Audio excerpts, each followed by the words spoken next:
विपक्ष का ही ये सब चाल है, इस तरह से करना और इस तरह से विनेश फोगाट के ऊपर जो बोल रहे हैं तो ये तो गलत है। पॉलिटिक्स इसमें नहीं होना चाहिए। बांग्लादेश में हुआ है या ढाका में हुआ है तो वो तो दुर्भाग्यपूर्ण है ही कि चुनी हुई सरकार के साथ इस तरह से हुआ, लेकिन वहाँ पर कौन था? वहाँ पाकिस्तान का एजेंट था। इसमें जिस तरह से ये लोग बोल रहे हैं बिल्कुल गलत है। ऐसे करके हमारे देश को हम किसी भी सूरत पे कमज़ोर होने की इजाज़त नहीं देंगे। ये असामाजिक तत्व के द्वारा हो रहा है, ये पाकिस्तानी एजेंट के द्वारा हो रहा है, घुसपैठी के द्वारा हो रहा है। विनेश फोगाट के डिस्क्वालीफाई होने के बाद संसद के अंदर भी आज जमकर हंगामा देखने को मिला, जहां खेल मंत्री ने इस पूरे मुद्दे को लेकर सरकार का पक्ष रखा और बताया कि किस तरीके से केंद्र सरकार विनेश फोगाट के साथ खड़ी है और पूरी तरह से सहयोग भी कर रही है। लेकिन इसके बावजूद भी विपक्षी नेताओं ने इस पूरे मुद्दे पर वॉकआउट कर दिया और वॉकआउट करते हुए संसद से बाहर चले गए और प्रोटेस्ट भी कर रहे हैं। इसी मुद्दे पर हमारे साथ बातचीत करने के लिए जेडीयू की सांसद लवली आनंद जी। मैम, जिस तरीके से संसद में विपक्षी नेता जो हैं वो खेल मंत्री के बयान से खुश नहीं नज़र आ रहे हैं, संतुष्ट नहीं है, कहना ये उनका बयान सही नहीं है और उन्होंने कहीं ना कहीं वॉकआउट कर दिया संसद से, क्या कहेंगे? मतलब बताइए, जहाँ विनेश फोगाट जो हमारी देश की बेटी है उसको इतना अच्छा वो की तो उसके लिए बधाई दिया जा रहा था और खेल मंत्री जी की तरफ से कि किस तरह से हम लोग आगे बढ़ाने के लिए किस तरह से प्रोत्साहन दिए हर तरह से, तो वहाँ पर वॉकआउट करना ये तो इसमें राजनीति नहीं होना चाहिए खेल में।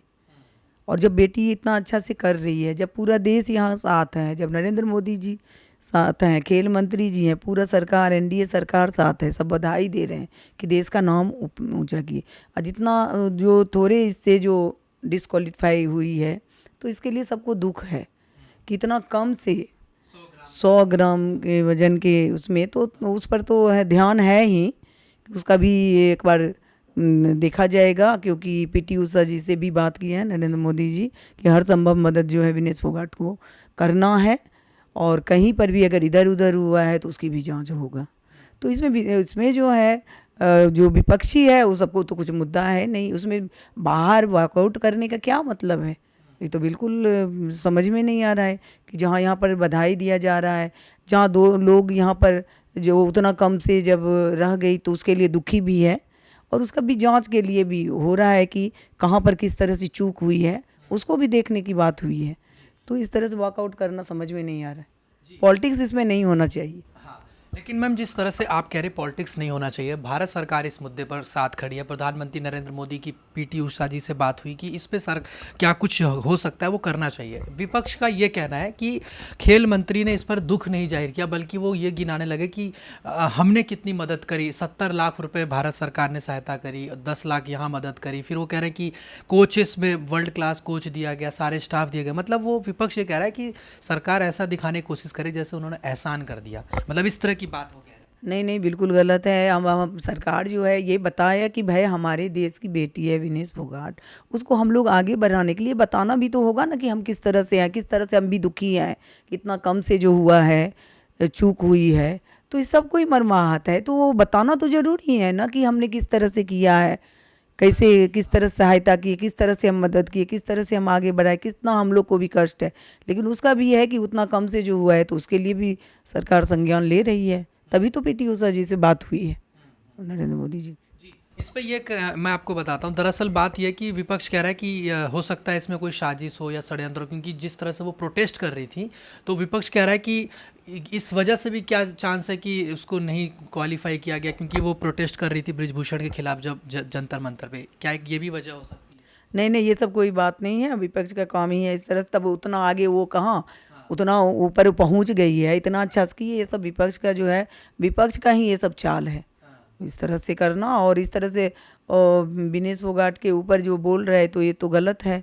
उस पर तो सबको गर्व है कि किस तरह से आगे बढ़ी और इतना कम से चूक हुआ। अब इसमें भी और लोग राजनीतिक रंग दे रहा है विपक्ष, ये कहीं से उचित नहीं। आखिरी मैं अब आपसे बांग्लादेश वाले मुद्दे बात करूंगा। जिस तरह से सलमान खुर्शीद जो हैं उन्होंने बोला कि भारत के भी हालात जो है बांग्लादेश के की तरह ही हो जाएंगे, और उसके एक सज्जन सिंह नेता है कांग्रेस के, वो भी इस तरह का बयान दे रहे हैं कि जो वहाँ स्थिति है, जिस तरह से वहाँ हिंदुओं को मारा जा रहा है या अल्पसंख्यकों के साथ जो अत्याचार हो रहा है, वो भारत में एक दिन हो जाएगा। इस पर क्या कहें? ये इस तरह से बयान नहीं देना चाहिए। वो लोग सीनियर नेता हैं, कांग्रेस के सीनियर नेता हैं, क्योंकि हमारा देश जो है नरेंद्र मोदी जी के हाथ में बिल्कुल मजबूत है। लोकतंत्र यहाँ मजबूत है, तीसरी बार चुन करके आए हैं जनता के द्वारा। मोदी जी प्रधानमंत्री। और यहाँ पर जो है यहाँ पूरा मजबूती के साथ है, पूरा जिस तरह से वहाँ बांग्लादेश में हुआ है या ढाका में हुआ है, तो वो तो दुर्भाग्यपूर्ण है ही कि चुनी हुई सरकार के साथ इस तरह से हुआ। लेकिन वहाँ पर कौन था?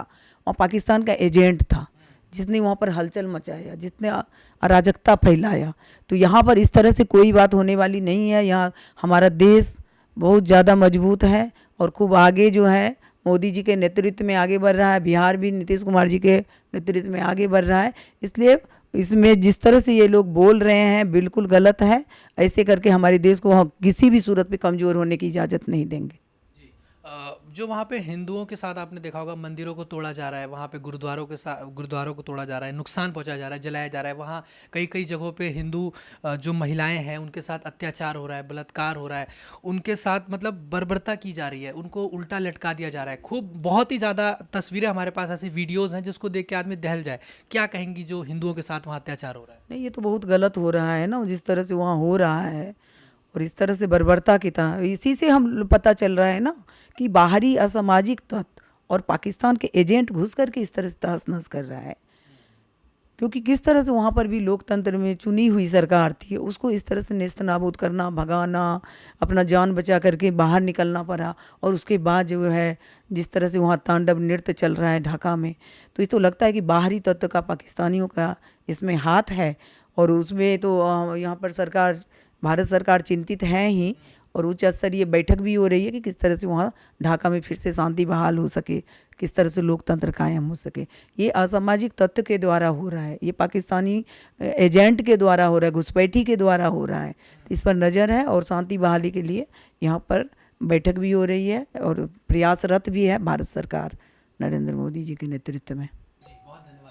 तो ये हमने बातचीत करी जेडीयू सांसद लवली आनंद जी ने, जिन्होंने कई अहम मुद्दों पर बातचीत करी। चाहे विनेश फोगाट की बात करें कि किस तरह से केंद्र सरकार इस मुद्दे पर कहीं ना कहीं विनेश फोगाट के साथ खड़ी है, और वहीं जो बांग्लादेश के हालात हैं उस पर भी इन्होंने चिंता जाहिर की है कि वहाँ के जो हालात हैं वो जल्द से जल्द शांति वहाँ बहाल हो। इसके लिए केंद्र सरकार भी जो है लगातार बैठकें कर रही है और इसको लेकर लगातार कोशिशें भी की जा रही है। वीडियो जर्नलिस्ट अभिमन्यु के साथ मैं हिमांशु दुबे, डेली 24 भारत, दिल्ली।